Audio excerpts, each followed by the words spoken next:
We're only a couple of days into it. You must be very happy with how things have started this year. Very happy because the trade winds are in. And last week, there was almost no wind in the Sundays.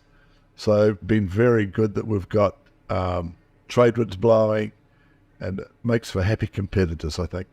Another huge regatta, 170 plus boats. Yep. A few newbies here that are enjoying themselves. Yeah, there are. I'm talking to an owner from Wellington in New Zealand, came up to see us today just to say how amazing it is, and that's quite different to what sailing they do in Wellington, and saying that the first time they've ever sailed with so many boats, smaller fleets obviously in New Zealand, they're having a whale of a time. Yeah, it's been beautiful so far. Race committee, mate, I'm sure you want to throw them a few accolades. Look, a very experienced team. A lot of them have been coming up for quite some time. There's a few newbies in there, which you've got to keep refreshing. But all very experienced, all multitaskers. They can send them out and do any task, and they do it quite happily. So I'm very confident with what happens there. And we're only early into the week, but what are you seeing in your crystal ball weather-wise? Gypsy said there's no future in crystal balls.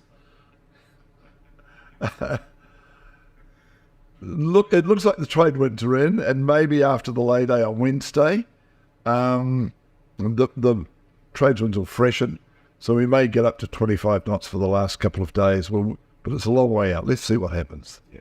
That might impact on racing and competitors. Yeah, particularly the smaller boats. We'll have to see. Safety is very, very prominent in our thinking about what we do with the smaller boats. So we may put them on an inside course inside Fitzallen or something like that, or we may even hold them ashore if we think it's not very safe for them. How's the jury run been? Quiet so far?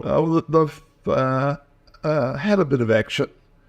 Had a few last night, so they're dispensing with justice, and I'm sure that they're being very fair.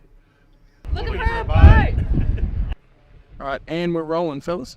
Who have we got here? Who are you guys? We're all part of Team Marsala. I'm Pippa. This is Ben. Yeah, we're all part of the crew. Yeah. And where's the boat? Yeah, she didn't quite make it. When we were bringing it up, we had a few complications. So I had to pull it to Bundaberg. She'll be there for probably about a month getting repairs. And then, we'll be back next year, hopefully, with her. So the crew has not gone down with the ship. The crew's come to Hamilton Island for the party. Yeah, just stuck it out. We're now trying to hop on someone else's boat and give them a bit of a hand. So you're like refugees. Yeah, pretty much. A boat refugee. Funny. Well, now look, we love the signs. Are you getting much support from the sailing community? We've had a few bites. A lot of people are pretty full though, which is a bit sad, but we're going to come out tomorrow again. Yeah. We're going to bring more beer this time. And we're really going to push them. Maybe a little earlier as well. Yeah, walking down some of the boats we're leaving and maybe it'll be fine.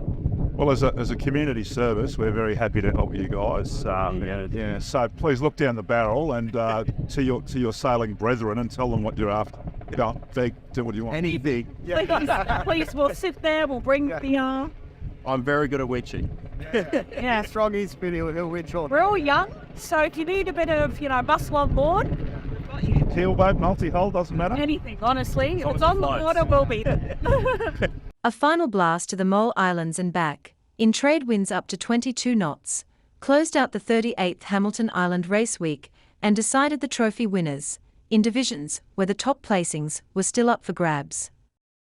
The near 180-strong fleet featured a cross-section of boats from every Australian state plus 5 international yachts, 4 from New Zealand and 1 from New Caledonia. Close to 2,000 sailors put on a sensational display across the week, both in terms of performance and mateship. Heartfelt stories from around the waterfront included crews with skilled trades among them arriving to make repairs on damaged boats, without a call for help going out. Tonight the sailing community is gathering for one last time at Race Week, at the Hamilton Island Conference Centre, to receive their accolades and celebrate an important milestone alongside the Oatley family, 20 years since they acquired Hamilton Island. Here are the rating division place getters. Duncan Hines RP66, Alive, was the Rating Division 1 guaranteed victor prior to the final 32 nautical mile traditional series-ending Mole Islands race. The Tasmanian Mini Maxi scored consecutive firsts across 7 races, crewman Darren Jones saying, "It was an incredible week. We are very lucky to have such a solid team on board." Some of the legends on Alive's crew list include Chris Nicholson, Stu Bannatyne and Adrian Cahalan, who has signed on as navigator for this year's Rolex Sydney Hobart. The blend of really good experience at the back of the boat and personalities that all combine make a solid team, which is shown in the results, Jones added. With these island races and the tide running, local knowledge comes into it, and again, we have amazing experience, which means we can pick and choose from the data we get. We are doing the program leading up to the Hobart race. We've really turned Alive into a windward-leeward boat, which is a different mindset. In Rating Division 2, David Doherty's TP52 from the Cruising Yacht Club of Australia, Matador, almost made a clean sweep. Their worst was a second place. Matador's outstanding performance put them a whopping 10.5 points clear of Bill Barry-Cotter's TP52, Marit Timo, in second. "We had the best week. We didn't make many mistakes and the boat is quick at the moment," Doherty said.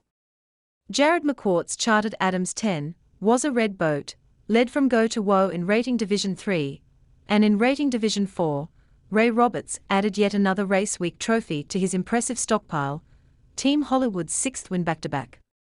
David Ross well-sailed Cape 31, Kuku Kirchu, took it to Roberts' team, but couldn't knock the champions off, finishing in second place by 2 points in Rating Division 4. In the multi-hull divisions, multi-hull black division top boat was Kevin Jones' Queensland Skyining 1800 Call d'Esprit, and Mal Billings' Perry 43, Twin Spirit, took out multi-hull white top honours. In the Hamilton Island divisions, most of the race week fleet fall under the Hamilton Island class umbrella, and right across the 5 divisions, epic battles raged.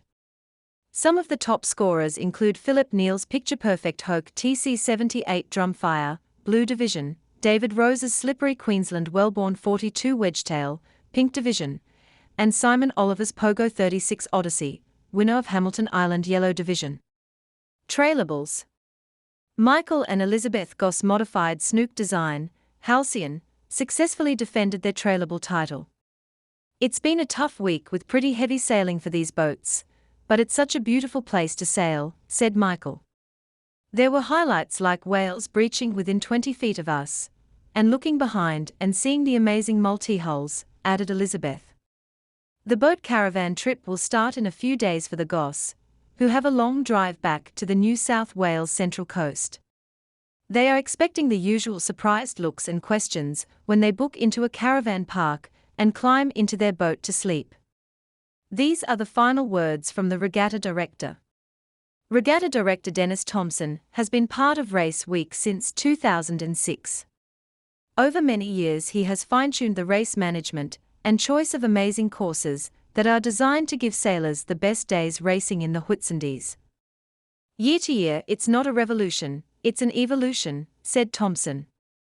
"The team was 21 people this year, so a bit smaller than usual, and we were stretched in a couple of areas, but we were able to use island staff as muscle on the start boats. The breeze blessed us, and while the last couple of days were heavier, most were able to handle it."